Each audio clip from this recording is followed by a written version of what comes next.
ሰላም ጤና ይስጥልን ውድ አድማጭ ተመልካቾቻችን እንደምን ሰንብታችኋል?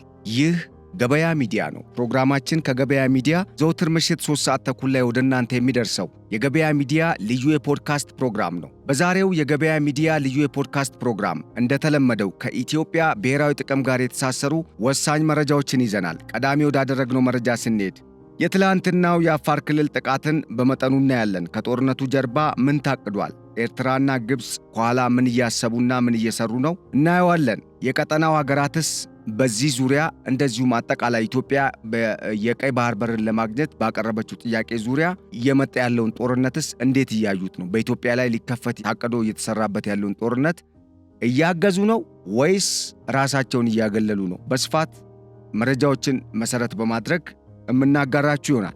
የተባበሩት አረብ ኤምሬትስ በቀጠናው ምን እየሰራች ነው? የባለፈው የግብፅ የውጭ ጉዳይ ሚኒስትርና የፕሬዝዳንት ኢሳያስ አፈወርቂ መግለጫስ ምንን ያመላክታል? በተለይም በቀይ ባህር ቀጠና በዋናነት ግብፅና ሳውዲ አረቢያ ናቸው የቀይ ባህር ቀጠና ደህንነትና ሰላምን መጠበቅ ኃላፊነት ያለባቸው የሚል መግለጫን የሰጡት የግብፁ የውጭ ጉዳይ ሚኒስትር ባድር አብዱላቲ።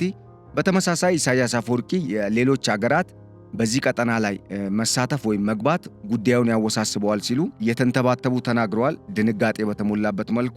ለመሆኑ ይሄ ንግግር ምንን ያመላክታል? ዩኤኢስ ምን እየሰራች ነው? የተባበሩት አረብ ኤምሬትስ በዚህ ቀጠና ምን እየሰራች ነው? በስፋት እናየዋለን። የኃይል አስተላለፍ ስርዓቱ ምን አይነት መልክ ይዟል? እስራኤልስ በዚህ ውስጥ ምን አይነት ሚና አላት? ከኢትዮጵያ ጎን ማን ተሰለፈ?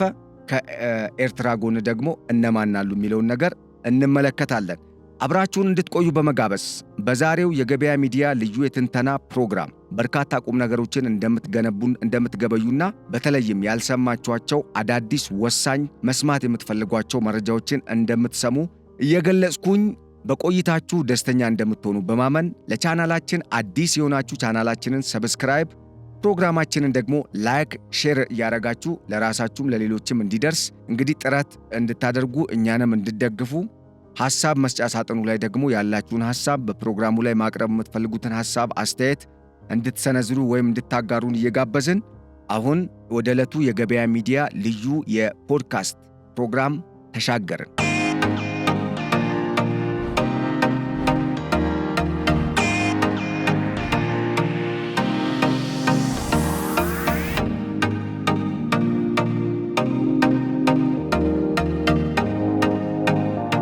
እንግዲህ ቀዳሚ ያደረግነው የትላንትናው የአፋር ክልሉን ጥቃትን በሚመለከት የተወሰነ እንበል። መጀመሪያ ግን ምን አለ የሚለውን እስኪ እንመልከት። ፊልድ ማርሻል ብርሃኑ ጁላ ምን አሉ? የአፋር ክልላዊ መንግስት የህወሓት ታጣቂዎች ዛሬ ምሽት ላይ ወደ ክልሉ ገብተው ጥቃት ፈጽመዋል አለ። የአፋር ክልል የህወሓት ታጣቂዎች 6 መንደሮችን በኃይል በመቆጣጠርና ንጹሃን ነዋሪዎችን በሞርታርና በዙ 23 በመደብደብ የግጭት ማቆም ስምምነቱን አፍርሶታል በማለት ከሷል። ክልሉ አመሻሽ ላይ ያወጣው መግለጫም ይህንን ይመስላል ብሏል። ሌላው ከጥፋቱ የማይማረው ጉጅሌው የህወሓት ቡድን በዛሬው ዕለት በአፋር ክልል ውስጥ ይሄ እንግዲህ የትላንትናውን መረጃ አጣቅሼ ነው እያነበብኩላችሁ ያለሁት ውስጥ በመግባት 6 መንደሮችን በጉልበት በመቆጣጠር ንጹሃንን በሞርታርና በዙ 23 በመደብደብ የተለመደውን የሽብር ተግባሩን በግልጽ ጀምሯል የሚል ሐሳብ መስጠታቸው ነው የተገለጸው ወይም እዚህ በጽሑፉ ላይ ያለው መረጃ የሚያሳየው። በሌላ በኩል የቀድሞ የህወሓት አባልና የህዝባዊ ወያኔ ሓርነት ትግራይ ህወሓት አባልና አሁን ደግሞ የስምረት ፓርቲ ሊቀመንበር እንደዚሁም የቀድሞ የትግራይ ክልል ጊዜያዊ አስተዳደር ፕሬዝዳንትና አሁን ደግሞ የጠቅላይ ሚኒስትር ዶክተር አብይ አህመድ የምስራቅ አፍሪካ አማካሪ ሚኒስተር በመሆን እያገለገሉ ያሉት አቶ ጌታቸው ረዳ ደግሞ ኋላ ቀር የሆነው ቡድን የፕሪቶሪያን ስምምነት ለማፍረስ የተለያዩ ትንኮሳዎችን ሞክሯል። ነገር ግን የፌዴራል መንግስቱ ታግሷል። አሁንም የፌዴራል መንግስትን ወደ ግጭት ለመጎተት በአፋር ክልል ትንኮሳ ፈጽመዋል። ይህ የሻዕቢያ አጀንዳን ለማስፈጸም የሚደረግ እንቅስቃሴ ነው። ለዚህ ዋና ተጠያቂዎቹ ፍስሐ ማንጁስና ዮሐንስ ናቸው ሲሉ 2 የጦር ጀነራሎችን ወቅሰዋል። ለጥቃቱና በአፋር ህዝብ ላይ እየተወሰደ ላለው እርምጃም እነኚሁ 2 የጦር ጀነራሎች ኃላፊነት መውሰድ አለባቸው ሲሉ እንግዲህ ይህ እንቅስቃሴ ለህዝቡ ስቃይ ለማምጣትና ህዝቡን ለመጨፍጨፍ የሚደረግ የክህደት እንቅስቃሴ ነው በማለት እናንተ ኋላ ቀር ቡድኖች ወደ አፋር የሚወሰደውን መንገድ በመዝጋት የአፋርን ህዝብ እንደ ድርድር መሳሪያ ለመጠቀም ፍላጎት እንዳላችሁ አውቃለሁ። ይህ እንዲሆን በፍጹም አታስቡ። የትግራይ ጦር ቲዲኤፍ እና ቲፒኤፍ ትግራይን ከፌዴራል መንግስት ጋር በምንም መልኩ የሚያጋጭ አጀንዳ የለውም። እናንተም እንዲሁ ስለዚህ ይህ ኋላ ቀር ቡድን የሻዕቢያ አጀንዳ መጠቀሚያ እንዳይሆን መታገል ያስፈልጋል ሲሉ ሐሳብ አቅርበዋል ወይም በማህበራዊ ትስስር ገጻቸው ላይ ለጥፈዋል። እንግዲህ የሁለቱን በዋናነት የፊልድ ማርሻል ብርሃኑ ጁላና የአቶ ጌታቸው ረዳን መረጃዎች ላይ መሰረት ያደረጉ አስተያየቶችን እንግዲህ አንብቤላችኋለሁ። እዚህ ጋር እነኚህን መረጃዎች ለምንድን ነው ያነበብኩት? በዋናነት እንድትረዱ የምፈልገው ነገር ትላንትና ጥቃት ተፈጸመ፣ በአፋር ክልል በሚገኝ አንድ ወረዳ ውስጥ የሚገኙ 6 ቀበሌዎች በጦሩ ቁጥጥር ስር ዋሉ የሚሉ መረጃዎችን ስንሰማ ነበር። ለመሆኑ ወደ አፋር ክልል የተደረገው እነኚህን አካባቢዎች የመቆጣጠር ጉዞና እርምጃ ከኋላው ምንድን ነው ያነገበው? ዋና ፖይንቱ ይህንን ነው ማሳየት የፈለግኩት። እናም ትኩረት የምናደርገው ከጥቃቱ ጀርባ ምን ታቅዷል፣ ኤርትራና ግብፅስ ምን እየሰሩ ነው የሚለውን ጉዳይ በደንብ ማየት አስፈላጊ ስለሆነና ያንን ማየት ፈልጌ ነው።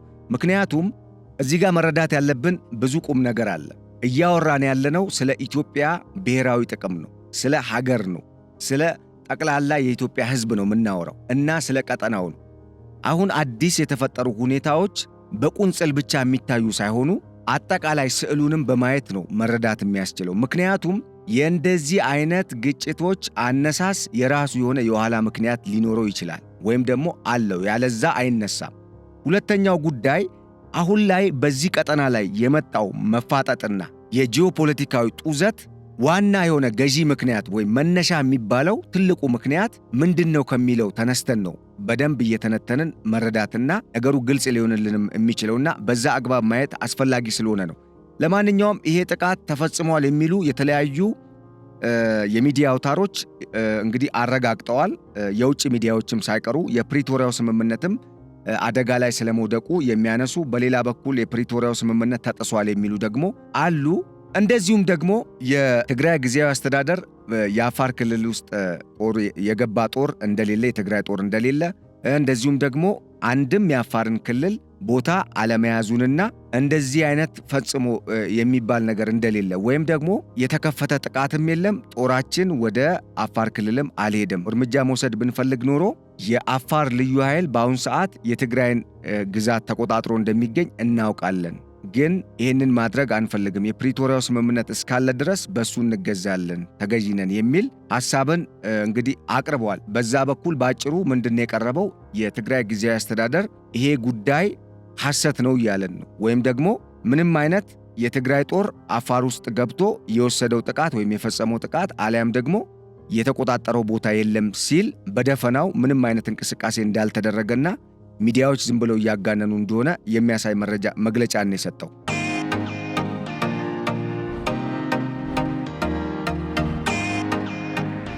እነኚህን ሁለት ሐሳቦች እንግዲህ በእርግጥ በቶታሊ የሚቃረኑ ሐሳቦች ናቸው። መፈጸሙን የሚያሳዩ የተለያዩ የምስል መረጃዎችንም ያካተቱ ዓለም አቀፍ ሚዲያዎችም እየዘገቡ ነው ያሉት። ነገር ግን በትግራይ ክልል በኩል እንደዚህ አይነት ተግባር የፈጸመ ጦርም የለንም። አሁንም ቢሆን መግለጫው በሚሰጥበትም ሰዓት የትግራይ ክልል ወታደር ወይም ቲዲኤፍ የሚባለው ትግራይ ዲፌንስ ፎርስ ምንም የያዘው የአፋር ግዛት የለም፣ ምንም በኃይል የያዘው የተቆጣጠረው የአፋር ግዛት የለም ሲል ነው እንግዲህ የክልሉ መንግስት ያስታወቀው። የሰላምና ጸጥታ ዘርፍ ኃላፊውም ይህንን አረጋግጠዋል። እንደዚህ ነው ያሉት።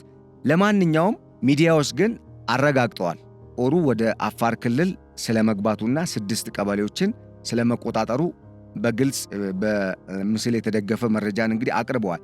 ያም ሆነ ይህ ግን ዋናው ትኩረታችን አሁን ይሄ ክስተት ተከስቷል። ለመሆኑ ከኋላው ምንድነው የታቀደው? ምክንያቱም ቀደም ሲል እንደነገርኳችሁ ትልቁን ስዕል ማየት ያስፈልጋል። ይሄ ጉዳይ በአንድ በኩል ከኢትዮጵያ ቀጠናዊ የብሔራዊ ጥቅም ፍላጎትና ወይም ደግሞ እንቅስቃሴ ጋር የሚገናኝ ነው። በሌላ በኩል ደግሞ የዚህ አይነት የእርስ በርስ ግጭት በኢትዮጵያ ምድር እንዲከሰት የሚፈልጉ ኃይሎች ደግሞ ከኋላ ግፋ በለው የሚል የቲፎዞነት ተግባርንም እየፈጸሙ ነው ያሉት። ስለዚህ ይህንን ጉዳይ በትልቁ ማየቱ ለነገሮች አንደኛ ምክንያታዊ ሆነ አረዳድ እንዲኖረን ያደርጋል። በሌላ መልኩ ደግሞ ክስተቶች ሲከሰቱ ዓላማቸውና ከጀርባቸው አዝለው የሚመጡት ነገር ምንድነው የሚለውን ነገር በውል እንድንረዳ ያደርጋል። ለዛም ነው ይህንን ነገር ማንሳት ያስፈለገው። ለማንኛውም ቀደም ሲል ለመግለጽ እንደሞከርኩት ይሄ ጉዳይ በዋናነት እንዲፋፋምና ኢትዮጵያም በውስጥ ጉዳዩዋ ታስራ ወደ ቀይ ባህር ቀጠና እንዳትወጣ የቀይ ባህርን ህልም እውን እንዳታደርግ ህልም ሆኖ እንዲቀር የሚፈልጉት ሁለት ኃይሎች ናቸው። በዋናነት በቀጥታ ከኢትዮጵያ ጋር ፊት ለፊት እየተጋጠሙ ያሉት ግብፅና የኤርትራው መንግስት የሻዕቢያ መንግስት ማለት ነው። ከፍ ሲል ደግሞ የሳውዲ አረቢያ መንግስት፣ የግብፅ መንግስት፣ የሻዕቢያ መንግስት በዚህ ላይ በደንብ አድርገው ትኩረት ሰጥተው እየሰሩበት ነው ያሉት። ለምንድን ነው ይሄ ነገር ያስፈለገው? እንደሚታወቀው ግብፅ ከመጀመሪያውም ጀምሮ ለበርካታ ዘመናት ከኢትዮጵያ ጋር ጠላት ከሆነችባቸው አንዱና ዋና መሰረታዊ ጉዳይ የቀይ ባህር ጉዳይ ነው። የቀይ ባህር ውሃ ማለት ነው። የቀይ ባህር ውሃ ጨዋማም ቢሆን የዓለም አቀፍ መተንፈሻ ነው ለኢትዮጵያ። ለግብፅ ደግሞ የተጽዕኖ ፈጣሪነቷና ቀጠናውን የመቆጣጠር ዋና ጂኦስትራቴጂክ የውጭ ግንኙነት ፖሊሲ መሰረቷ ነው። ኢትዮጵያ ወደ ቀይ ባህር ቀጠና ወጣች ማለት ይሄንን ጂኦስትራቴጂካዊ አቅም ታጣለች ግብፅ፣ ወይም ደግሞ ተገዳዳሪ ኃይል ይመጣባታል። ምናልባትም ኢትዮጵያ ልትውጣትም ትችላለች። ምክንያቱም ኢትዮጵያ እስካሁን በተለያዩ አሻጥሮች በምዕራባውያን ሀገራትም ራሷ ግብፅም፣ በነገራችን ላይ ግብፅ ኢትዮጵያን ለመበታተን የኢትዮጵያን ገጽታ በዓለም አቀፍም በቀጠናውም በአፍሪካም ደረጃ ለማጥፋት ያባከነችውን ገንዘብ ለልማት ብታውለው ዛሬ ከኛ ጋር በዚህ አይነት ሁኔታ የምታወራ ሀገር አትሆንም ነበር።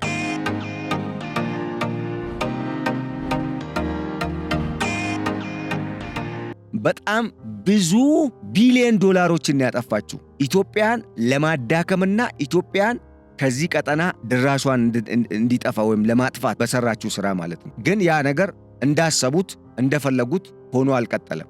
ኢትዮጵያ የምትፈርስ ሀገር ሆና አልተገኘችም።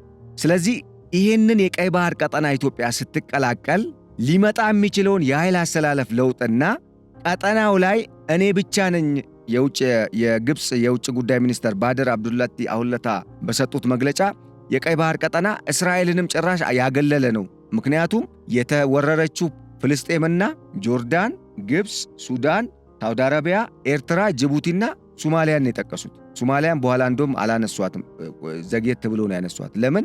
በአብዛኛው የሶማሊያ የባህር ዳርቻ በህንድ ውቅያኖስ ዙሪያና የህንድ ውቅያኖስን የሚያዋስን ከመሆኑ ጋር ተያይዞ ማለት ነው። ለማንኛውም ይህን ብለው ሲያበቁ ምን አሉ? በኋላ ላይ የቀይ ባህር ቀጠናን ለመቆጣጠር ኃላፊነትም መብቱም ያላቸው የቀይ ባህር አዋሳኝ ግዛት ያላቸው ቀይ ባህርን የሚያዋስኑ አገራት ናቸው በማለት የቀይ ባህርን አጠቃላይ ሰላምና ደህንነቱን የመጠበቅና የመቆጣጠር ኃላፊነት ደግሞ የግብፅና በዋናነት የሳውዲ አረቢያ ኃላፊነት ነው ሲሉ ደምድመዋል። ሌላ ወደዚህ ቀጠና እመጣለሁ ገባለሁ የሚል ኃይል ቦታ የለውም፣ አይመለከተውም ሲሉ ደምድመዋል። በእርግጥ እነሱ እንዳሉት ነገሮች አይሆኑም፣ ግን ይህንን ጉዳይ በደንብ ማጤን ያስፈልጋል። ምክንያቱም በዚህ ቀጠና ላይ ኢትዮጵያ የምትቀላቀል ወይም ደግሞ የምትገባበት ከሆነ ተመልሳ ቦታዋን የምትይዝ ከሆነ ግብፅ እንደፈለገችው ለዓመታት ስታደርግ የነበረው ወይ ስትፈነጭበት የነበረው የፈላጭ ቆራጭነት የቀጠናው ሚናዋ በእጅጉ ይመናመናል። በተዘዋዋሪ አጋሬ ናት የምትላትን ሳውዲ አረቢያንም ልታጣ ትችላለች። ቢኮዝ ሳውዲ አረቢያ በዚህ ዙሪያ ብሔራዊ ጥቅሟንና ጥቅሟን ብቻ ማዕከል ያደረገ እንቅስቃሴ ነው እያደረገች ያለችው። በዋናነት ሳውዲ አረቢያም በቀጠናዊ የበላይነት ዙሪያ ከተባበሩት አረብ ኤምሬትስ ጋር ፉክክር ውስጥ ገብታ ስላለች ለዛ እንጂ አሁን ያንን የተባበሩት አረብ ኤምሬትስን ቀጠናዊ የበላይነትን ለመግታት እና ቀጠናውን በበላይነት ለመዘወር በማሰብ ነው እንጂ ከግብፅ ጋርና በቀጠናው ካሉ አገራት ጋር ጥምረት የፈጠረችው። ኢትዮጵያ ወደ ቀጠናው የምትመጣ ከሆነ ከኢትዮጵያ ጋር ልትሰራ የማትችልበት ምክንያት አይኖርም። ግን አንድ ስጋት አለ። ይህም ስጋት ምንድን ነው? ኢትዮጵያ የምታድግ ከሆነስ የሚለው ስጋት ነው። ኢትዮጵያ እንደሚታወቀው በዚህ ቀጠና ላይ ከተባበሩት አረብ ኤምሬትስና እስራኤልን ከመሰሉ ጠንካራ አቅም ካላቸው አገራትና ኃይሎች ጋር በጥምረት እየሰራች ነው። ይሄ ደግሞ ምንድን ነው የሚያሳየው? ኢትዮጵያ በአንድም ሆነ በሌላ በዚህ ቀጠና ውስጥ በቀጣይ የሚኖራት ሚና ራሷን ብቻ ማዕከል ያደረገ ሳይሆን ወዳጆቿንም ማዕከል ያደረገ ነው የሚሆኑ። ለምን? በጋራ ጥቅም ላይ የተመሰረተ የውጭ ግንኙነት ፖሊሲን ስለምትከተል የቀጠናው ሀገራት ያላቸውም ጥቅም እንዲጠበቅ፣ የራሷም ጥቅም ደግሞ በዛው ልክ እንዲጠበቅ ነው የምትሰራው። በዚህ መሃል የኔ ጥቅም ብቻ ይጠበቅ ወይም እኔ በላይ ብቻ ሆኜ ልቀጥል የሚለው የሳውዲ አረቢያ አስተሳሰብና እምነት ሊሸረሸር ወይም ደግሞ አደጋ ሊገጥመው ይችላል።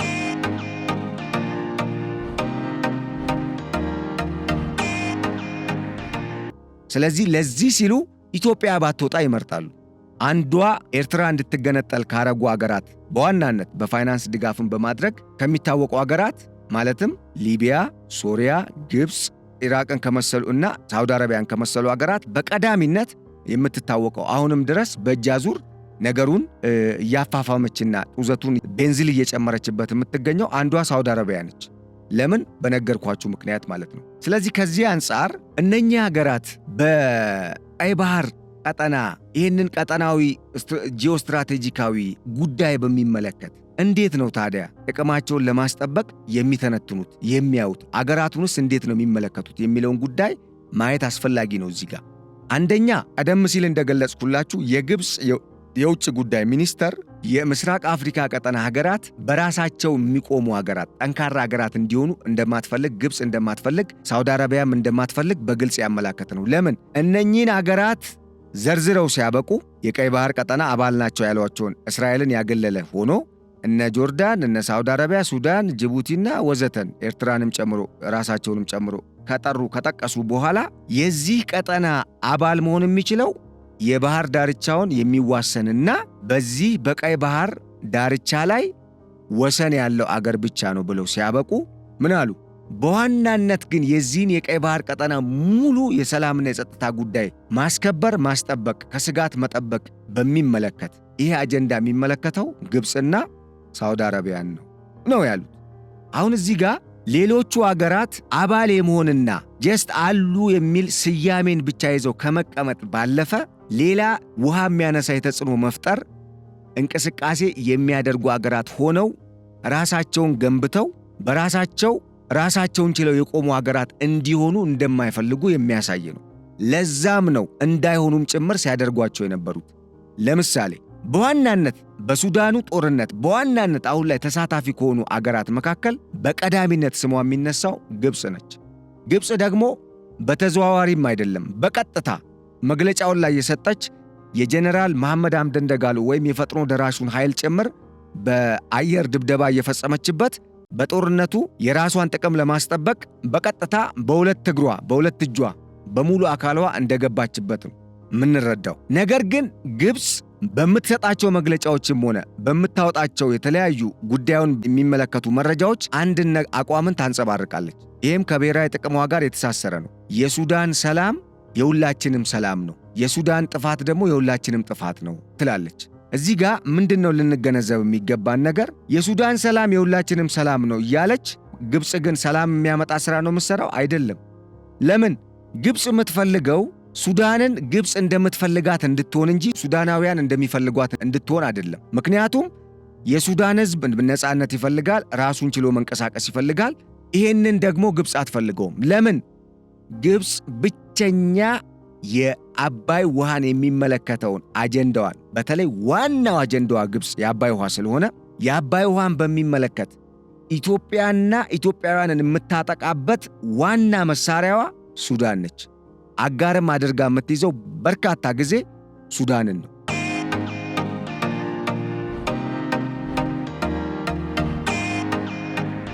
ሱዳን ደግሞ የምትመራው ግብፅና ሳውዲ አረቢያ በሚፈልጉት ወይም ደግሞ የግብፅና የሳውዲ አረቢያ ቀጠናዊ እንደዚሁም አህጉራዊና ዓለም አቀፋዊ ጥቅሞችን የማይገዳደር ከነሱ ጋር አብሮ ተጣምሮ ወይም የነሱን ይሁንታ አግኝቶ እነሱ እንደሚፈልጉት የሚዘወር መንግስት እንጂ የሱዳንን ትክክለኛ ቀጠናዊ አህጉራዊና ዓለም አቀፋዊ ጥቅምን የሚያስጠብቅ መሪ ሱዳን ላይ እንዲመጣ አይፈልጉም ግብጾች። ስለዚህ አሁን በዚህ በሱዳን ጦርነት ውስጥ ዋና ተዋናይ ሆና ስትገባ የአልቡርሃንን መንግስት ደግፋ የሄሜቲ ጦር ላይ ጥቃት የምትፈጽመው አንድም የአልቡርሃን መንግስት የግብፅ አጀንዳ አራማጅ ስለሆነ የሳውዲ አረቢያም እንደዚሁ፣ ሁለተኛ ደግሞ አልቡርሃን ወደ ስልጣን በቀጥታ አሁን የግማሽ መንግስት ሆኖ ነው ያለው ሙሉ ስልጣን ይዞ አገሪቱን በሙሉ የሚቆጣጠርና ህጋዊ መንግስት ሆኖ የሚመጣ ከሆነ ኢትዮጵያንና የኢትዮጵያን ወዳጆች መገዳደር የሚችል አቅም ይኖራታል ማለት ነው። ለምን? ኢትዮጵያን ለማጥቃት የምታስበው ምንጊዜም ግብፅ ዋና አጀንዳዋ አባይ ውሃን የተመለከተ ነው። ሌላኛው ነግሬያችኋለሁ፣ የቀይ ባህር ጉዳይ ነው። የአባይ ውሃ ላይ እመጣበታለሁ። የአባይን ወንዝ በሚመለከት ምን አይነት ግድድር እንዳለ በርካታ አሻጥሮች አሉ።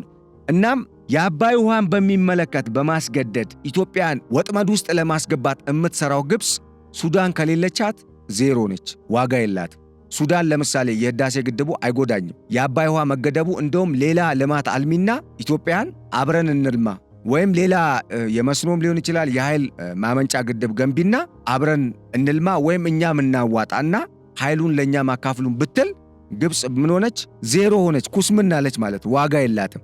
ግዴታ ማንን መያዝ አለባት? ሱዳንን መያዝ አለባት። ሱዳንን ስትይዝ ደግሞ መንግስቷን ነው የምትይዘው፣ ጉሮሮ ማለት ነው። ስለዚህ ለዛ ነው ሳውዲ አረቢያን በተመሳሳይ የቀይ ባህርን ጉዳይ በሚመለከትና በቀጠናው ያለውን የጂኦፖለቲክስ የኃይል አስተላለፍ ስርዓትን መቆጣጠር በበላይነት መምራት ስለምትፈልግ ሱዳን ውስጥ እዚህ ሰፊ የሚለማ መሬት ያለበት በብዙ ሚሊዮን የሚቆጠር ህዝብ ባለበት ሱዳን ውስጥ የሱዳንን የሚሊዮን ህዝቦች ፍላጎትና ብሔራዊ ጥቅም የሚያስጠብቅ መንግስት የሚመጣ ከሆነ በቀጠናው ተገዳዳሪ ሊሆን ነው። ልክ እንደነሱ ነዳጅም ስላለው ወርቅም ስላለው ተጽዕኖ ፈጣሪ አገር ሊሆን ነው። ያን ደግሞ ሳውዲ አረቢያ አትፈልገውም። ስለዚህ ሳውዲ አረቢያ ግብፅን ትጠቀማለች። ግብፅ ደግሞ የራሷን ብሔራዊ ጥቅም ለማሳካት ሀብታሟን አገር ሳውዲ አረቢያን ከፊት አሰልፋ ከኋላ ግፋ በለውን ትጫወታለች ማለት ነው። ይሄንን እያደረገች ያለችው ግብፅ እና በተመሳሳይ ሳውዲ አረቢያ ኢትዮጵያ የምትባል ደግሞ ሌላ እምቢ በታሪኳ መገዛት የማትወድ ሲቀብሯት ወይ ደግሞ ሲጫኗት ወደታች ሊገፏት ሲሞክሩ እምቢ ኖ በክብር የምትል ወይም ደግሞ የዛ አይነት ስነ ልቦና ስሪት ያላቸው ህዝቦች ያሉባት አገር ወደ ቀይ ባህር ቀጠና ልምጣ ስትል ይሄ ሌላ ጉዳይ ነው የሚሆንባቸው። ለምን? እነሱ እንደፈለጉት ኢትዮጵያን እንደፈለጋቸው መዘወር አይችሉ።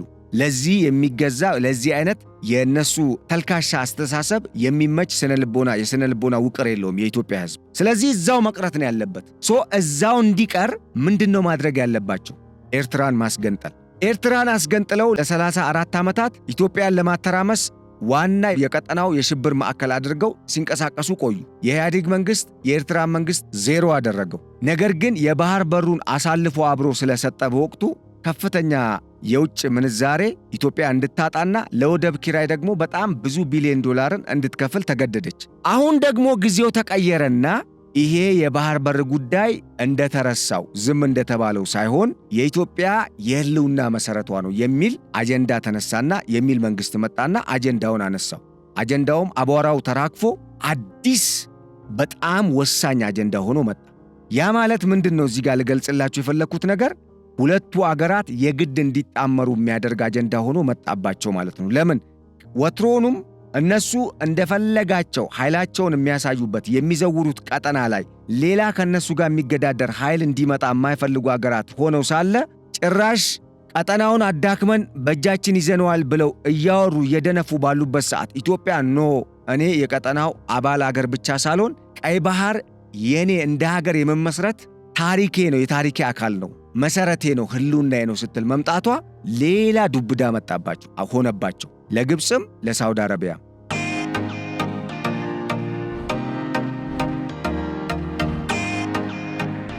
ስለዚህ ምን ተፈጠረ? አሁን እዚህ ቀደም ያስገነጠሏትን ለ50 ዓመት ፖለቲካ ሲሰሩባትና አስገንጥለዋት ደግሞ ለ34 ዓመት አሁንን ጨምሮ ኢትዮጵያን ከዚህ ቀጠና ድራሿ እንዲጠፋ ያደረጉባት ኤርትራ እንደ መሳሪያ ያገለገለቻቸው ኤርትራ የኢትዮጵያ መንግስት ትኩረት ስትሆን ጉዳዩ የኢትዮጵያ መንግስት አይኑ ተገልጦ በቃ ነገሩ በደንብ ፍንትው ብሎ ተገልጾለታል። ስለዚህ የነገሩን ስር መሰረት የሚነቀል እርምጃን እየወሰደ ነው እየመጣ ያለውና ይህንን ነገር ሳይቃጠል በቅጠል መመለስ አለብን ወደሚል እርምጃ ውስጥ ገቡ ማለት ነው። ለምን?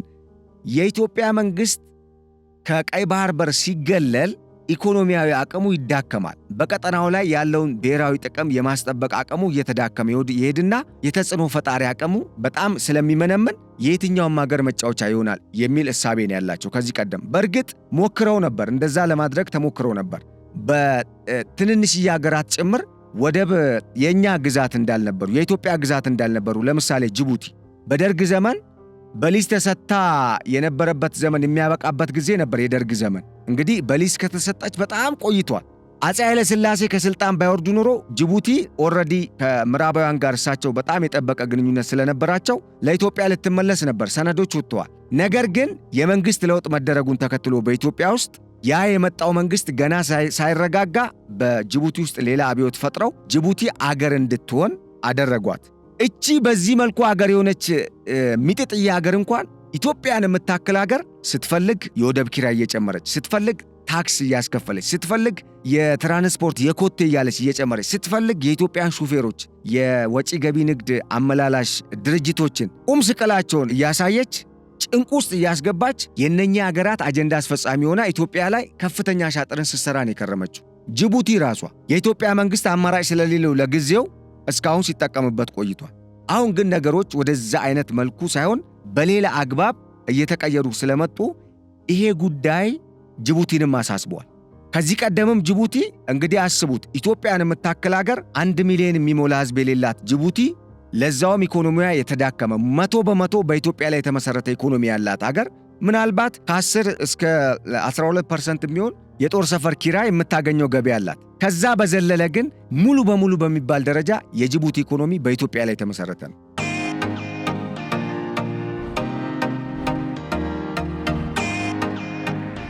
ይሄንን ኢኮኖሚ ይዛ ለራሷ ህልውናዋ ራሱ ኢትዮጵያ ላይ የተመሰረተ ሀገር ሆና እንኳን የግብፅና የሳውዲ አረቢያ አጀንዳ አስፈጻሚ ነበረች። ለምን? ኢትዮጵያ ወደ ቀይ ባህር በር እንዳትቀላቀል እነኚህ ሀገራት ነበሩ ሲተናኮሷት የነበሩት። ያ ማለት ኢትዮጵያ አንሳ ነበር ማለት ነው።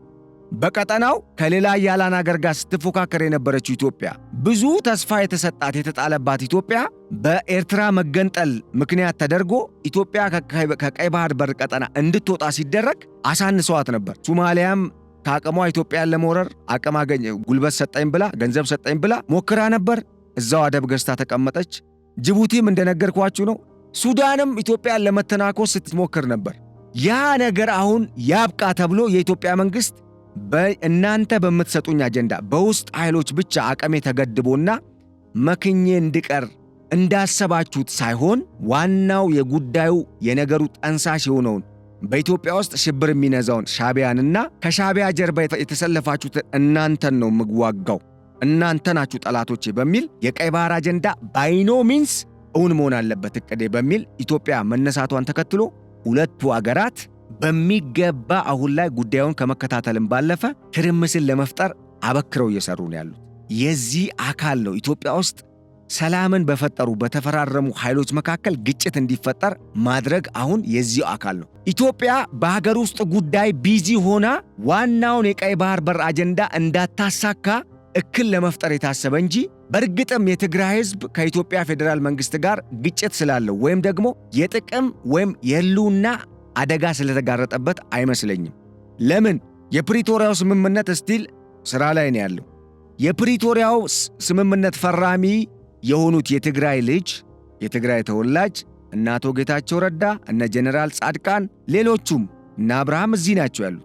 ያ ማለት ከፌዴራል መንግስቱ ጋር አብረው እየሰሩ ነው። በትግራይ ዲሞክራሲያዊ ለውጥ እንዲመጣ ይፈልጋሉ። ያ ብቻ አይደለም። የታጠቀው ኃይል የቲዲኤፍ አካል የሆነውም ግማሹ ክንፍ እኮ የትግራይ የሰላም ኃይል ነኝ ብሎ በትግራይ ለውጥ እንዲመጣ ሐራ መሬት ብሎ እኮ የትጥቅ እንቅስቃሴ ወይም ትግልን ለማድረግ እኮ አፋር ክልል ውስጥ እኮ ከትመዋል። ይሄ ማለት የትግራይ ህዝብ ትክክለኛ እውነተኛ ፍላጎቱ የቀጠናውን ሁኔታ ማበላሸት፣ የጎረቤቱን ህዝብ መውረርና የጎረቤት ህዝብ ላይ ወይም ወንድም ህዝብ ላይ ለዛውም አፋር ህዝብ ላይ ጥቃት መፈጸም አይደለም። የትግራይ ህዝብ እንደዚህ አይነት አጀንዳ የለው፣ በዚህም አይታወቅም። ከዚህ ጀርባ ያለው አጀንዳ ጀርባ ያለው ዋና አሻጥር ምንድነው? ኢትዮጵያ በውስጥ ጉዳይ ቢዚ ሆና የውስጥ ጉዳዮቿ እረፍት ነስተዋት ወዳሰበችው ዓለምን እንደ አዲስ ወደምትቀላቀልበት አቅሟንና የተጽዕኖ መፍጠር ደረጃዋን ከፍ ወደሚያደርገው ወደ ነበረውና ተፈጥሯዊ ታሪካዊና ህጋዊ ወደ ሆነው የራሷ ግዛት ለመመለስ የምታደርገውን አጀንዳ እውን እንዳታደርግ፣ ህልሟን እውን እንዳታደርግ፣ እቅዷን እንዳታሳካ ለማድረግ የታቀደ ነው፣ ለማስተጓጎል።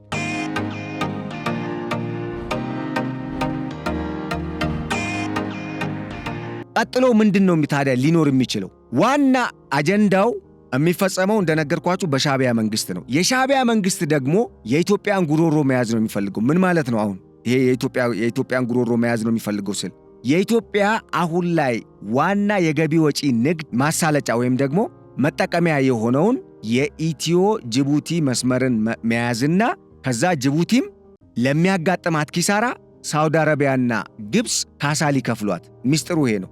ይሄንን ግን ሲያደርግ ከሻዕቢያ መንግስት ጋር የተባበሩ ኃይሎችን የውስጥ ኃይሎችን ይጠቀማል።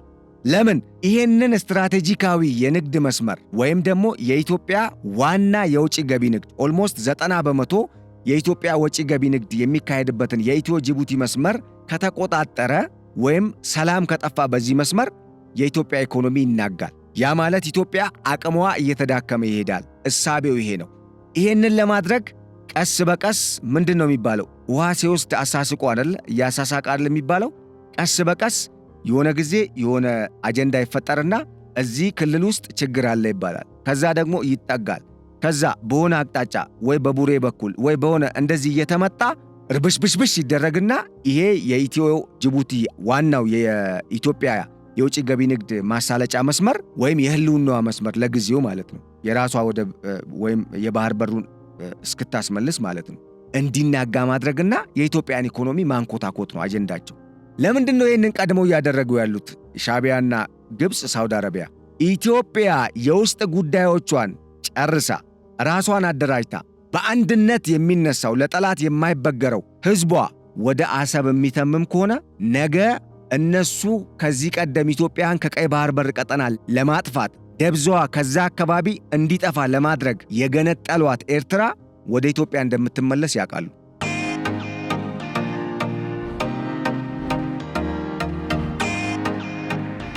ነገር ግን ኢትዮጵያኖችን በመከፋፈል ካልሆነ በስተቀር አንድነት ካመጡና ወይም ደግሞ አንድ ሆኖ ከተንቀሳቀሱ እንደማይችሉ መቻል ብቻ አይደለም። በነገራችን ላይ የኢትዮጵያ ህዝብ ከተስማማና አንድ ሆኖ ጠላቴን እመክታለሁ ብሎ ከተነሳ እያጋነንኩ አይደለም።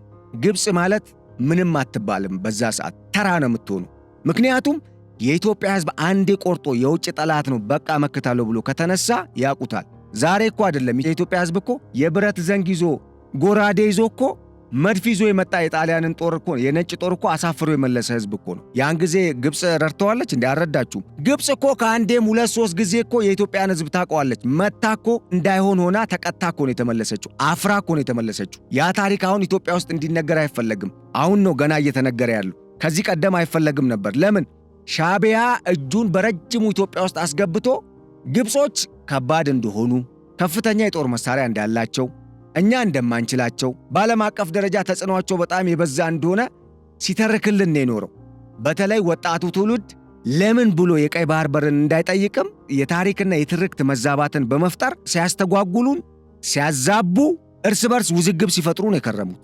ይሄ ቀላል ነገር አይደለም። በነገራችን ላይ ታሪክ እኮ አለመዛባቱ ያለውን ጥቅም ያክል የመዛባቱ ጉዳይ ደግሞ በጣም ከፍተኛ ኪሳራ ነው የሚያመጣው በሀገርና በትውልድ ላይ። ስለዚህ አሁንም ዋናው ታርጌት ስለተለየና የኢትዮጵያ መንግስት ያነጣጠረው ዋናው የነገሩ ጠንሳሾች ላይና የነሱ ደግሞ ዋና የምስራቅ አፍሪካ የግብፅና የሳውዲ አረቢያ አጀንዳ አስፈጻሚ በሆነው የሻዕቢያ መንግስት ላይ ያነጣጠረ እቅድን ስለያዘ እዛ ጋር ከመድረሱ በፊት በውስጥ ጉዳይ ቢዚ እንዲሆን ለማድረግ ነው። ዓላማው ይሄ ነው ባጭሩ። የቀጠናው ሀገራት ምን እየሰሩ ነው? ጅቡቲ ኢትዮጵያ የባህር በር ካገኘች እስከ $4 ቢሊዮን የምታፍሰው ዓመታዊ ገቢ ስለሚቀርባት በእጃዙር ከዚህ ስብስብ ጋር እየሰራች ነው።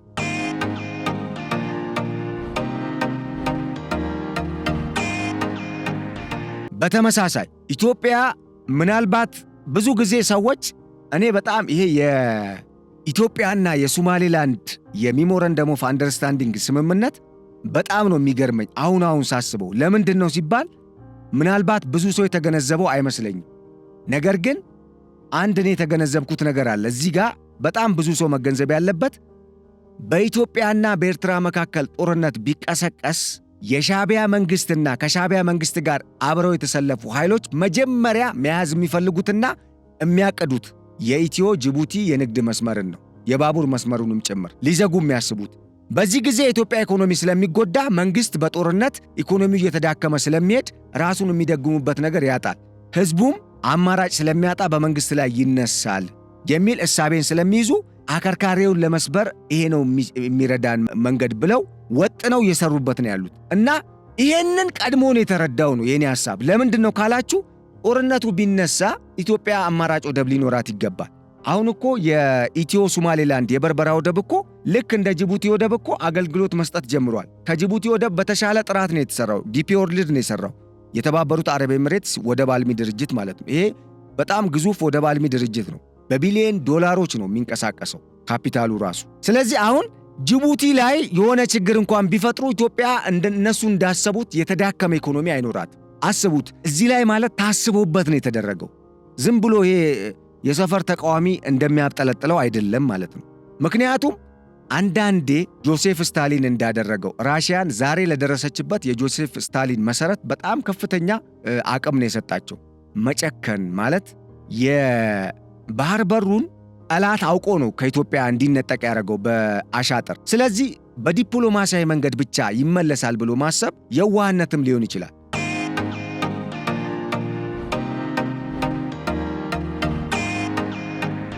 ሁለተኛው ጉዳይ ደግሞ ጠላቶች ኢትዮጵያ እዛ እንዳትመጣ እየፈለጉ እንዴት በዲፕሎማሲያዊ መንገድ በንግግር ብቻ ይመጣል ብሎ እጅን አጣጥፎ እስኪ ከሰጡን ብሎ በጠረጴዛ ዙሪያ ብቻ መፍትሄ ለማፈላለግ ሙከራ ይደረጋል። አይ ዶንት ቲንክ አንዳንዴ አቅምንም ጠንከር ማድረግ ያስፈልጋል። ይሄን ስል ጦርነት ይኑር እያልኩ አይደለም። ይሄን ስል ኤርትራውያን የኢትዮጵያ ጠላት ናቸው እያልኩ አይደለም። ውስን የሻዕቢያ አመራሮች ናቸው የኢትዮጵያ ጠላት። አብዛኛው የኤርትራ ሕዝብ እኮ አሁንም ኢትዮጵያዊነቱን ያውቃል። ቢያንስ አገር እንኳን ከሆነ ከኢትዮጵያ ጋር ተነጣጥሎ ብቻውን አገር መሆን እንደማይችል ይረዳል። ስደተኛ እኮ ነው የኤርትራ ሕዝብ አሁን ላይ። ኤርትራ በምን አይነት ደረጃ ላይ ነው ያለችው? ይሄን ያደረገውና ለዚህ ለኤርትራውያን ውድቀት ተጠያቂው የሻዕቢያ መንግስት ነው። ስለዚህ ጦርነትን እየነዛው አይደለም፣ ወይም የጦርነት ፍላጎት ስላለኝም አይደለም። እኔ እንደዚህ አይነት ነገር አልፈልግም ፐርሰናሊ ራሱ። ነገር ግን እነሱ ይሄ ሁኔታ እንዲመጣ ይፈልጋሉ። ስለዚህ ባጭሩ ከዚህ አጀንዳ ጀርባ ያለው ነገር ምንድነው? የኢትዮጵያ መንግስትን ጎትቶ ወደ ጦርነት ለማስገባት የተሸረበ ሴራ ነው። ይሄ ደግሞ ግልጽ ነው፣ የሻዕቢያ ሴራ ነው። በዚህ ዙሪያ የቀድሞ የትግራይ ክልል ጊዜያዊ ፕሬዝዳንትና የአሁኑ የጠቅላይ ሚኒስትር ዶክተር አብይ አህመድ የምስራቅ አፍሪካ አማካሪ ሚኒስትር አቶ ጌታቸው ረዳ የሰጡትን አስተያየት በከፊል እስማማበታለሁ። የሻዕቢያ አጀንዳ ነው። የሻዕቢያ አጀንዳ ደግሞ የማን አጀንዳ ነው? የግብፅና የሳውዲ አረቢያ አጀንዳ ነው። ምክንያቱም የኢትዮጵያ መንግስት ጎትቶ ወደ ጦርነት ካስገቡት የኢትዮጵያ መንግስት ጦር ወይም የሀገር መከላከያ ሰራዊት የአሰብን ጉዳይና የኢትዮጵያን ትልቁን ይሄ ዋናውን የአገር ብሔራዊ ጥቅምን ከማስከበር ዓላማው ወደ ምን ይንሸራተታል ማለት ነው? እነሱ እንደሚያስቡት ወደ አገር ውስጥ ጉዳይ፣ ይሄ ጥቃቅን የሰላም ጉዳዮችን ወደ ማስከበር። ስለዚህ እነሱ እዛ ቤንዚል አቀባይ ሆነው ኢትዮጵያኖች ይባላሉ፣ እዚህ እነሱ ሰላም ይሆናሉ። ከዛ መንግስት ይደክማል፣ የኢትዮጵያን ማዕከላዊ መንግስት ይጥላሉ። ከዛስ አናርኪዝም፣ ኢትዮጵያ ውስጥ ትርምስ ይመጣል ማለት ነው። አያችሁ፣ ይሄ ነው አጀንዳው። ስለዚህ ይህን ጉዳይ በደንብ ማጤን መረዳት ያስፈልጋል ማለት ነው። እናም የቀጠናውን ጉዳይ ደግሞ በቀጠናው ያሉ ሀገራት ደግሞ ከኢትዮጵያ ጋር እንዳይተባበሩ፣ ለምሳሌ ጅቡቲን በጥቅም አስተሳስሯታል። ካለ ኢትዮጵያ ያለውና የላትም። ኢትዮጵያ የራሷ የባህር በር የሚኖራት ከሆነ ጅቡቲን አፍንጫሽን ላሺ ባትላትም እንደ ቀድሞ ጅቡቲ እንደ አቅሚቲ ማለት ነው ኢትዮጵያ ላይ ልትፈነጭ አትችልም። ለምን? የኢትዮጵያ አቅም ያን ጊዜ አይደለም ጅቡቲ ሳውዲ አረቢያንም ከምንም የማይቆጠር ሊሆን ይችላል። ከሆኑ ዓመታት በኋላ ኢትዮጵያውን ነዳጅ ልታወጣ ነው፣ ጋዝ አውጥታለች። ሌሎች ማዕድናት ደግሞ አሉ። እነ ሳውዲ አረቢያ ቢቋምጡ ወይም ደግሞ ቢያስሱ የሌላቸው በጣም ውድ ማዕድናት ኢትዮጵያ ያላት፣ እነኛ ወጥተው ሲሸጡ ኢትዮጵያ የት ነው የምትቀመጠው? ይህንን ማሰብ ነው። ይህንን ስለሚያውቁ ወደ ኢትዮጵያ ወደ ቀይ ባህር ወደ መሃል እንድትመጣ አይፈልጉም። ስለዚህ ከነኚህ ጋር እየተባበሩ ነው ያሉት።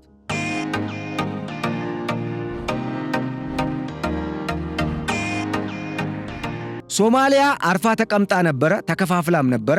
ነገር ግን የኢትዮጵያ መንግስት አማራጭ ስለሌለው የባህር በሩ ጉዳይ ግዴታ አስፈላጊ ስለሆነ የባህር በሩን ጉዳይ ለማሳካት በሚደረገው ጥረት ደግሞ አማራጭ ወደብ ወይም መተንፈሻ ግድ ነው። አለበለዛ እንደነገርኳችሁ የሻዕቢያ መንግስት የሚዘውረው የግብፅ አጀንዳ አስፈጻሚው ጦር እና መንግስት በቀጥታ በሀገር ውስጥ ያሉ እሱን የሚደግፉ ኃይሎችን አስተባብሮ ዋና መውጫው የኢትዮ ጅቡቲን የንግድ መስመርን መቆጣጠር ነው የሚያደርገው። ያ ደግሞ ለኢትዮጵያ ኢኮኖሚ በቀጣይ ከፍተኛ ጉዳትን ያመጣል። ያንን ጉዳት ሚኒማይዝ ለማድረግ ቢያንስ አትሊስት ኮንሲኩዌንስም ቢኖረው ሚኒማይዝ ለማድረግ ዲሚኒሽ ለማድረግ ሬዲዩስ ለማድረግ ያሰበው ነው የኢትዮጵያ መንግስት ከሶማሌላንድ ጋር የተፈራረመው።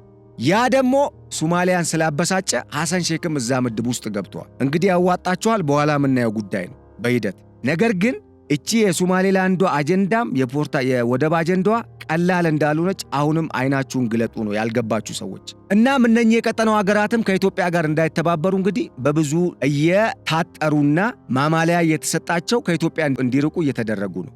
ግን የሚገርመው የህዝባቸው ህልውና መሰረት ከኢትዮጵያ ጋር የተሳሰረ መሆኑን መዘንጋታቸው ነው። ለምሳሌ ኢትዮጵያ በአራቱም አቅጣጫ እኮ በቀጠናው ላሉ አገራት ውሃ የምትለግስ አገር ነች፣ ለኬንያም ጭምር፣ ለሶማሊያም፣ ለግብፅም ለሱዳንም። ጅቡቲ ጋር ሄዶ የሚቀረው አሸዋ ውስጥ ይቀራል ወይም ሌክ አቤ ወይም አቤ ሐይቅ ውስጥ ይገባል የሚባለው አዋሽም እኮ ለጅቡቲ አገልግሏል ያገለግላልም። ወደፊት ጅቡቲ እኮ መስኖ አብረን እንልማ ብትል እኮ በቀጣይ በአፋር ክልል እኮ አዋሽን እኮ ትልቅ የመስኖ ፕሮጀክት እኮ በአዋሽ ወንዝ ላይ መስራት ይቻላል። አይምሯቸው፣ ሐሳባቸው፣ ፍላጎታቸው መልማት ቢሆን ግን ይሄ አይደለም። ለምን? አርቲፊሻል የተመሰረቱ አገራት ናቸው። መሪዎቹም በእነኛ አገራት ይሁንታ ነው ስልጣን ላይ የሚቀመጡት። ባለፈው እንደነገርኳቸው የሶማሌላንዱ አዲሱ ፕሬዝደንት ሲመጡ $30 ሚሊዮን ነው ወጪ የተደረገው እሳቸው እንዲመረጡ። ፕሬዝደንት ሙሴቢ ወርደው ፕሬዝደንት አብዱራህማን ኢሮ ወደ ሶማሌላንድ እንዲመጡ። ለምን? ሶማሌላንድ ለኢትዮጵያ ወደቡን እንዳትሰጥ እና እነሱ የጦር ሰፈር ኪራይ እዛ ተከራይተው ክፍያ እንዲከፍሏት በማድረግ ይሄ ነገር እንዳይሳካ። ለምን ኢትዮጵያ ጦርነቱን አታደርግም? ለምን ጦርነቱን የምታደርግ ከሆነ ወደብ አማራጭ ማግኘት አለባት። የኬንያንም ምናምን የምትጠቀመው ወደብ የድሮ የሱዳንን ነበር። አሁን የሱዳን ራሷ ከነ ኤርትራ ጋር ተሰልፋለች። በሌላ በኩል የግብፅ ቀኝ እጅ ሆናለች። ስለዚህ በዛ ጋር አይታሰብም። ኬንያ ነች። ኬንያ ደግሞ ሞምባሳ በጣም ሩቅ ነው። ስለዚህ አማራጩ ይሄኛው ነበረ። ይሄኛው ነው። ይሄኛውን ደግሞ እንዳትጠቀም ለማድረግ ነበር ሐሳባቸው። አብዱራህማን ኢሮ ዩኤኢ አቡዳቢ ጠርታ 1 ሳምንት ቁጭ በል ብለው አስጠንቅቀው ነው የላከችው። ቀጥታ ወዲያው እንደመጣ ከተባበሩት አረብ ኤሚሬትስ ወደ ሶማሌላንድ ሀርጌሳ እንደገባ በቀናት ልዩነት ወዴት ነው የመጣው? ወደ አዲስ አበባ ነው 4 ኪሎ የመጣው። ለምን? ግዴታ $10 ቢሊዮን የሚጠጋ ኢንቨስትመንት እዛ ያፈሰስኩት ከኢትዮጵያ ጋር እንድትሰራ ነው ያለችው ዩኤኢ። ዩኤኢም እኮ የራሷን ጥቅም ለማስጠበቅ ነው። ይሄ ነው ፖይንቱ። እነኛ ሀገራትም እየተጣመሩ ነው። ስለዚህ ኢትዮጵያዊ አንድነትን ማጎልበት አለበት በዚህ ጉዳይ ላይ። ይሄ የብሔራዊ ጥቅም ጉዳይ ነው። የውስጥ ጉዳይ ከብሔር ብሔረሰቦች ጋር ተያይዞ የመብት ጉዳይ፣ ከቋንቋ፣ ከታሪክ፣ ከትርክት ጋር ተያይዞ ብዙ ችግሮች ይኖሩብናል፣ አሉብንም። እሱ አይካድም። ግን ደግሞ እሱንም በጋራ መግባባት ማስተካከል ይቻላል። ከሀገር አይበልጥም። አገር ስትኖር ነው ሁሉም ነገር የሚኖረው እና ይሄ ነው አጀንዳው ነው።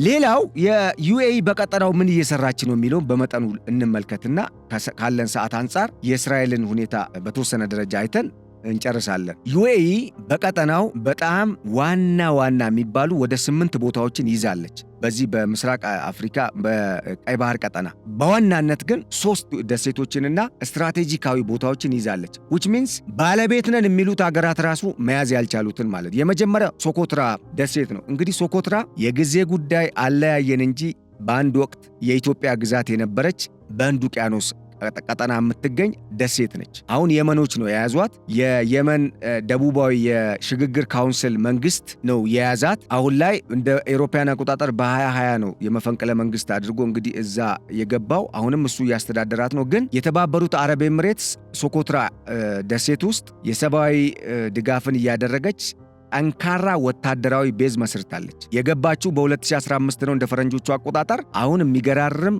የመሰረተ ልማት ዝርጋታ ዘርግታ እንደውም የየመን መንግስት ግዛቴን ወስዳብኛለች በሚል ዓለም አቀፍ የሉዓላዊነት የአገራት ሉዓላዊነት ሕግን ጥሳለች ብሎም ይወቅሳታል፣ ክስ ያቀርብባታል። ግን ኦልሞስት ያንን ደሴት ተቆጣጥራ ብቻ ሳይሆን መልኩንም አስተሳሰቡንም ቀይራው የተባበሩት አረብ ኤሚሬትስ ግዛት አድርገዋለች።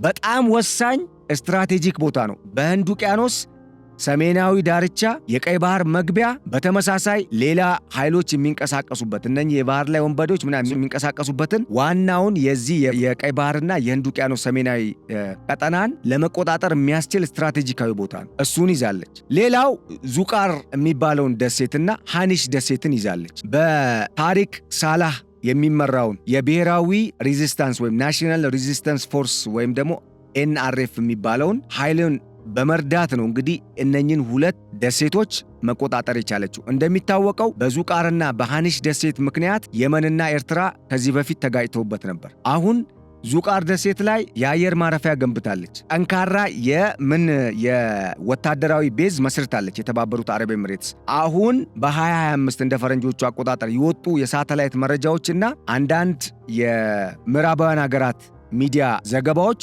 ኦልሬዲ ይሄንን ቀጠና ተቆጣጥረዋለች። ደሴቱንም ሙሉ በሙሉ በእጇ አስገብታለች የተባበሩት አረብ ኤሚሬትስ። ይሄ ደሴት ደቡባዊ ቀይ ባህር ቀጠና ላይ የሚገኝና ሳውዲ አረቢያና ኤርትራን አፍንጫቸው ስር የሚመለከት ነው። ያ ማለት ኢትዮጵያ ይህን ደሴትም ተጠቅማ ኤርትራን ማጥቃት ትችላለች፣ ምንም ጥያቄ የለው። ሌላው ማዩን የምትባል ወይም የፕሪም ደሴትን ተቆጣጥራለች። እቺ ደግሞ በጣም ወሳኝ ደሴት ከመሆኗም በላይ የቀይ ባህር መግቢያ የህንድ ውቅያኖስ ሰሜናዊ ዳርቻ ማለቂያ በሆነው የባበል መንደብ ስትሬት ወይም ስትሬት ኦፍ ባበል መንደብ በሚባለው መግቢያ አጠገብ ያለች ነች። በጣም ስትራቴጂካዊ ቦታ ነው። በ2021 ነው የተቆጣጠረችው። ኢትዮጵያ የተጣመረችው እንደዚህ አይነት ስትራቴጂክ ቦታዎችን የመያዝ አቅም ያላትና የያዘችን ሀብታም የአረብ ሀገርን። እናም ቀደም ሲል የነገርኳችሁ መግቢያ ላይ የግብፁ የውጭ ጉዳይ ሚኒስተር ባድር አብዱለቲና ኢሳያስ አፈወርቂ በአረበኛ የሰጧቸው መግለጫዎች በዚህ ቀጠና የባህር ዳርቻውን የማያዋስኑ ሀገራት ቦታ የላቸውም ሲሉ የሰጡት መግለጫዎች ኢትዮጵያን ብቻ ሳይሆን የተባበሩት አረብ ኤምሬትስንም የሚመለከትና ለዛም ነው ከፍተኛ ስጋት ውስጥ የወደቁት እስኪያልባቸው ድረስ። ለምን? ሳውዲ አረቢያ ከተባበሩት አረብ ኤምሬትስ ጋር በቀጠናዊ የበላይነት ፉክክር ውስጥ ነች፣ ቀጠናውን በበላይነት ለመቆጣጠር። ግብፅ ደግሞ ከተባበሩት አረብ ኤምሬትስ ጋር በጥምረት እየሰራች ካለችው ከኢትዮጵያ ጋር በቀጠናዊ የበላይነት አጀንዳ ላይ ፉክክር ውስጥ ነው ያለችው። በአባይ ውሃም በቀይ ባህርም ይሁን በሌላ መልኩ ቀጠናውን በበላይነት ለመቆጣጠር ሁለቱ ሀገራት ፉክክር ውስጥ ነው ያሉት። ስለዚህ የጠላቴ ጠላት ነው ጉዳዩ። ይሄ ስላሰጋቸው ነው ከሳውዲ አረቢያ ጋር ሰሞኑን ወታደራዊ ጥምረት የፈጠሩት። ኢትዮጵያና የተባበሩት አረብ ኤምሬትስ ደግሞ ሰንበት ብለዋል የዚህ አይነት ስምምነት ከተፈራረሙ። የተባበሩት አረብ ኤምሬትስ ማነች ያቋታል። ይሄ ስላሰጋቸው እናም እነኚህ 3 ስትራቴጂካዊ ቦታዎች ወይም ደሴቶች የተቆጣጠረችው የተባበሩት አረብ ኤምሬትስ አሁን በቀጠናው አሜሪካ የምትፈልጋት፣ የአውሮፓ ህብረት የሚፈልጋት፣ ራሽያ የምትፈልጋት፣ ቻይና የምትፈልጋት ወሳኝ ሀገር ነች። ስለዚህ ኢትዮጵያ ስትራቴጂካሊ የፈጠረችው የውጭ ዲፕሎማሲያዊ ግንኙነት በጣም አዋጪ ብቻ ሳይሆን በጣም የታሰበበትና በጣም ወሳኝ ነው። ቀላል ሀገር አይደለችም ዩኤኢ ለማለት ፈልጌ ነው።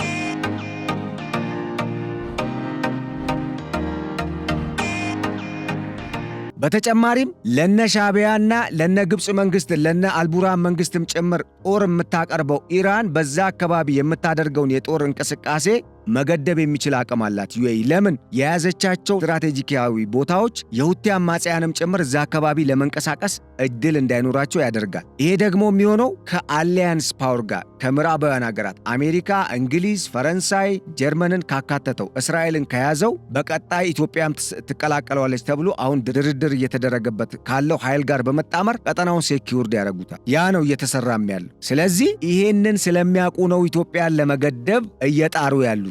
በቀጣይ ማን ያሸንፋል?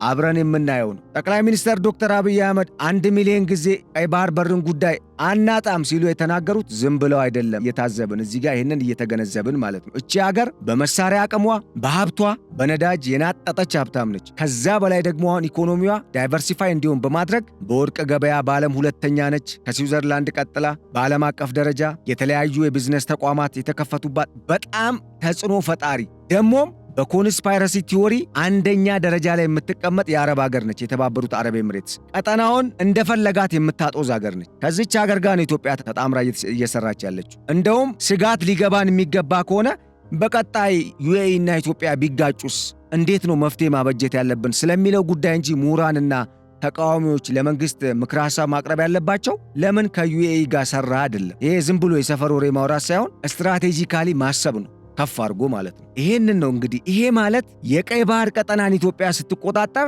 ሌላኛዋ የቀጠናው ሀያል ሀገር ሆና ቀጠናውን በተለይ የአረቡን ዓለም የምትቆጣጠረው ሀገር ማን ትሆናለች? ዩኤኢ ትሆናለች። ስለዚህ ይሄ ጦርነት የሻዕቢያ ብቻ እንዳልሆነ የግብፅና የሳውዲ አረቢያ እንደሆነ ሁላ ኢትዮጵያ የባህር በሩን ለማግኘት የምታደርገው እንቅስቃሴ የእሷ ጦርነት ብቻ ሳይሆን የነ ፈረንሳይ፣ የነ ጀርመን፣ የነ አሜሪካ፣ የነ እንግሊዝና የነ ተባበሩት አረብ ኤምሬትስም እንደሆነ መገንዘብ ያስፈልጋል። ዛት ኢዝ ዋይ የአሜሪካ ሴናተሮች ጭምር የአሜሪካ የቀድሞ የምስራቅ አፍሪካ ጉዳይ አስፈጻሚ አምባሳደር ጭምር ስለ ኤርትራ መንግስት መወገድ የሚያወሩት ዝም ብለው አይደለም። ይህን ቀጠና ሴኪውርድ ማድረግ ካልተቻለ በቀጠናው ባሉ እንደ ኢትዮጵያ ባሉ ሀገራት በጥብቅ ቁጥጥር እንቅስቃሴ ውስጥ እንዲገባ ወይም ቁጥጥር ስር እንዲውል ካልተደረገ ዝም ብሎ እነሱ ብቻ ተሰባስበው መጥተው የሆነ ደሴት ላይ አርፈው በሚጠብቁት ጥበቃ ብቻ ሴኪውርድ ማድረግ እንደማይቻል፣ በዘላቂነት መፍትሄ ማስቀመጥ እንደማይቻል ያውቃሉ። ለዚህ ደግሞ በቀጠናው ላይ አጋር መሆን የምትችለው ሀገር ኢትዮጵያ ነች። ይህን ደግሞ ኢትዮጵያ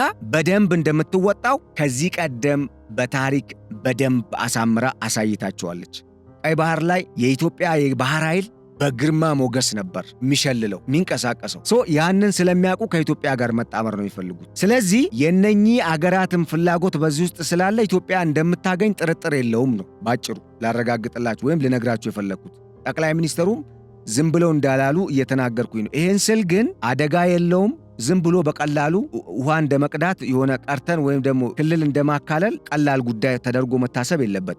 ዋጋ ያስከፍላል። ግን የህልውና ጉዳይ ስለሆነ ዋጋ መክፈል ግድ ሊሆን አይደለም። ለአሰብ ወደብ ለሌላም እኮ ውጊያ ውስጥ ገብተን ነበር አይደል እንዴ ከዚህ ቀደም። ለዚህ ግድ ነው ከመጣ ነው። ነገር ግን የሚመጣ አይመስልም። አንዳንዶች እንደውም ኢሳያስ አፈወርቂና ጠቅላይ ሚኒስትር ዶክተር አብይ አህመድ ጦርነት ውስጥ አይገቡም ስምምነት አላቸው የሚሉም ሰዎች አሉ። እንግዲህ አድርገው አይግቡ፣ ደስ ነው የሚለን፣ በጣም ደስ ነው የሚለን። ይሄ ደግሞ የተቀደሰ ሐሳብ ነው። ካልሆነ ግን 135.4 እና እስከ 140 ሚሊዮን እየተጠጋ ያለው የኢትዮጵያ ሕዝብ ተቆልፎበት የበይ ተመልካች ሆኖ በገዛ ንብረቱ አምላክ በቸረው በተፈጥሮ በተጎናጸፈው ግዛቱ ላይ ባለቤትነቱን መብቱን ሳያስከብር ዝም ብሎ ይቀመጣል ማለት ዘበት ነው።